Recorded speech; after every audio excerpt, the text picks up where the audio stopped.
Hi అండి, నమస్తే. Welcome back to 5 star రుచులు.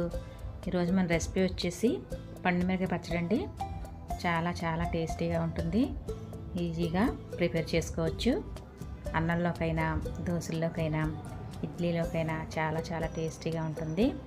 వేడి వేడి అన్నంలో కొద్దిగా నెయ్యి వేసుకొని తింటే చాలా బాగుంటుందండి. తయారు చేసుకోవడం కూడా చాలా ఈజీ. మరి ఎలా తయారు చేసుకోవాలో, కావాల్సిన పదార్థాలు ఏంటో చూద్దామా.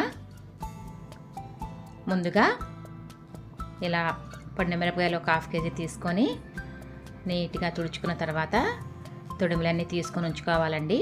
ఇప్పుడు ఒక 50 గ్రాముల చింతపండు పిక్క లేకుండా తీసేసి, అలాగే 1 కప్పు సాల్ట్ వేసుకొని 2 మిక్స్ చేసుకోవాలి. ఇప్పుడు పండుమిరపకాయలన్నీ ఇలా చిన్న చిన్న ముక్కల్లా కట్ చేసుకొని అవి కూడా మిక్సీలో వేసుకోవాలి. ఒక 20 వెల్లుల్లిపాయలు తొక్క తీసుకొని ఒలుచుకొని అది కూడా మిక్సీలో వేసుకొని ఇలా కచ్చాపిచ్చాగా గ్రైండ్ చేసుకోవాలండి. ఇలా గ్రైండ్ చేసుకున్న తర్వాత మూత పెట్టుకొని ఓ 24 అవర్స్ వదిలేయాలండి.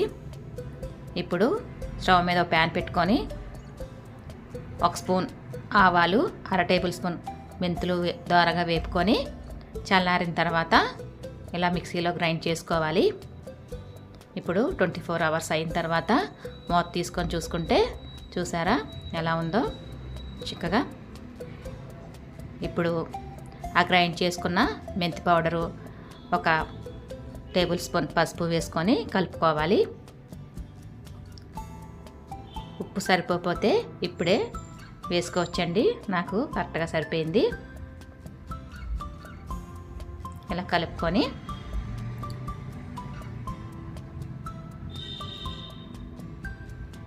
ఇలా కలుపుకున్న తర్వాత అదే ప్యాన్లో 1 కప్పు నువ్వుల నూనె వేసుకొని, అలాగే పోపు దినుసులు వేసుకొని, 1 టేబుల్ స్పూన్ జీలకర్ర, 2 ఎండుమిరపకాయలు, కొద్ది కరివేపాకు, అలాగే ఇంగువ వేసుకొని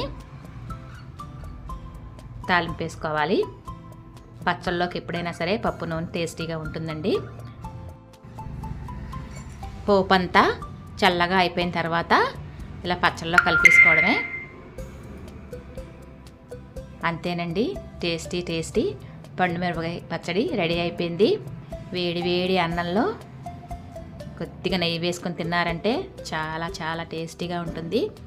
మీరు కూడా తప్పకుండా ట్రై చేసి ఎలా కుదిరిందో కామెంట్ చేసి చెప్పండి. నా వీడియో నచ్చినట్లయితే లైక్ చేయండి, షేర్ చేయండి, సబ్స్క్రైబ్ చేయండి. Thank you for watching.